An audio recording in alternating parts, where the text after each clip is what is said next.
News, your news leader.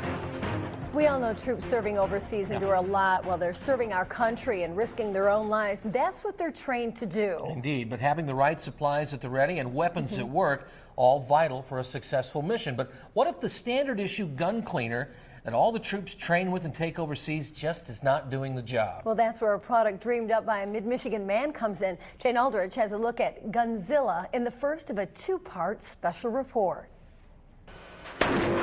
When a soldier's in the middle of a gun battle, the last thing they want to worry about is whether their gun's going to fire or not. Making sure a gun is locked, loaded, and reliable is vital for the safety of the troops. The problem, guns frequently jam and malfunction when exposed to sand, extreme weather, and usage. The exact conditions troops face every day overseas. One solution, a cleaner lubricant and protectant, or CLP, that works. So it's imperative. John Meyer found out how important a reliable gun cleaner was 2 years ago in Iraq as a Marine rifle sergeant. His unit experienced prolonged fighting in Fallujah. We kind of walked into a tipped hornet's nest. That hornet's nest turned out to be 4 solid months of nonstop gunfighting. From our battalion, from 124, based out of Selfridge, we had 22 killed, 331 wounded. But John believes the toll could have been much higher had it not been for a gun cleaner he bought before shipping overseas. We never had a maintenance-related breakdown, and that was huge for us. Huge because John says guns jam all the time, especially when troops use a military-issued CLP that's been around for 30 years. It's a British company, and frankly, what they have doesn't work. Now, I just thought this didn't seem right. Don Kettles hears that story all the time when he talks to troops. If they're in a sandstorm for more than 30 or 40 minutes, that the weapons will all jam. The sandstorms gunk up the guns.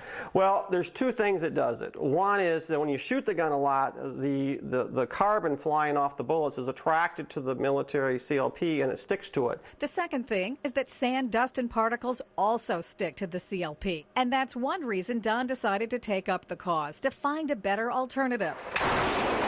This is it. It's called Gunzilla. Gunzilla was the gun cleaner John and 40 men in his platoon used in Iraq that worked. The biggest thing was that the sand didn't stick to it. I mean, you could just blow it off with your breath or just brush it off with a shaving brush. Don Kettles first became aware of the problem when he saw cuts on the hands of a soldier home from basic training. And I said, how's everything going? He started explaining to me how his hands are being eaten up by these cleaners.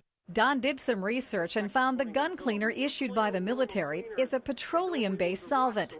And without proper gloves and ventilation, it can cause serious skin problems or worse. If this comes in contact with your skin, it can cause liver and kidney damage. And I go, whoa! Don says since his product Gunzilla is plant-based, it doesn't have those health issues. And best of all, people who use it say it works.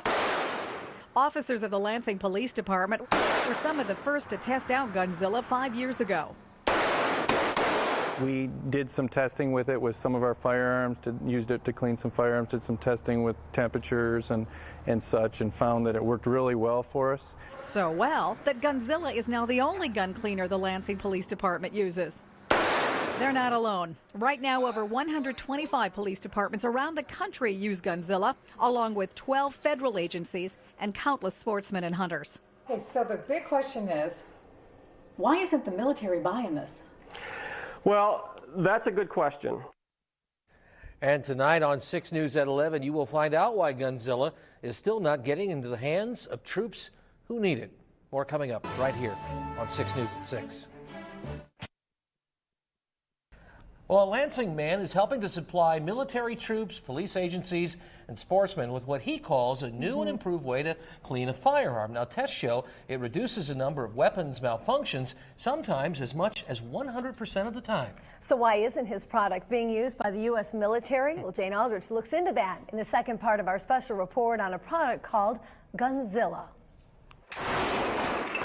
When you're in the thick of battle, everything depends on your ability to defend yourself.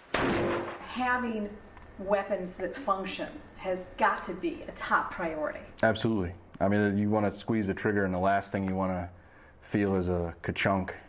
Unfortunately, that's something Marine Rifle Sergeant John Meyer and his platoon never heard in Iraq for 9 months. The reason?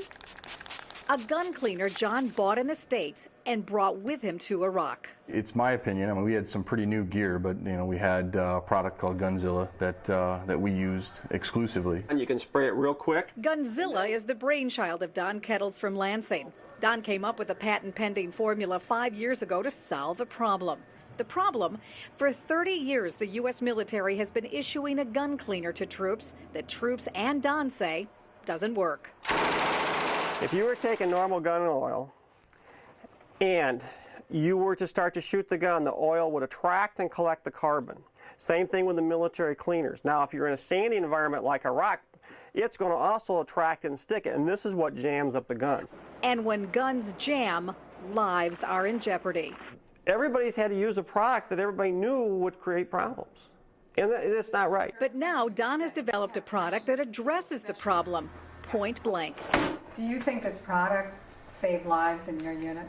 Absolutely. There's no question. John's not the only one singing the praises of Gunzilla. I've had mothers walk up to my table and say, "Thank God for your product." Turns out a lot of military moms are buying Gunzilla and sending it to their loved ones in combat. And that's not all. 125 police departments, including the Lansing Police Department, use it exclusively, as well as 12 federal agencies. So you'd think the military would be interested in buying it by the truckload, right? Wrong. After making hundreds of phone calls and writing numerous letters to the Department of Defense and Congress, the military finally agreed to test Gunzilla. One of the problems with their testing requirements is, number one, they want $70,000. Number two is they want our formula. What's so bad about giving them your formula, Don? Because once they have the formula, it gets in their system. Too many people have access to it and actually know, then can go out and make different products. Don's not ready to do that. So at this point, there are only a couple ways to get it to the troops who need it. Through caregiving groups, their parents order it themselves, or if the unit is deploying, they can get a special credit card to go buy it with. The bottom line, it's still not standard issue for those on the front line. I mean, we had enough shortages as it was. I mean, we didn't have enough tires, we didn't have enough ammunition, we didn't have enough, smoke grenades, flares, things like that. Not complaining about it. I mean, you'll make it work with what you got. If you have to use motor oil, for crying out loud, you use it. But when it was such an alternative just sitting there, and it's seemingly getting passed over without even a shot at being looked at. Everybody talks about saving lives. Everybody talks about it. Here's a chance to really do it. I mean, here's a chance for people to really help these kids over there in combat. In Lansing, Jane Aldrich, 6 News. Now, 6 News contacted the Pentagon for a response to our Gunzilla story, and their spokesman said, quote, "The Department of Defense is not in a position to endorse a product, but is always looking for good ideas," end quote. Since 6 News began this investigation, Don Kettles has received responses from Michigan's U.S. Senators Levin, Stabenow, and Congressman Mike Rogers. In fact, Senator Levin, who chairs the Senate Armed Services Committee, says he wrote the military asking why the product isn't being given to all of our troops who are in combat. And as of today, he says, there's been no response.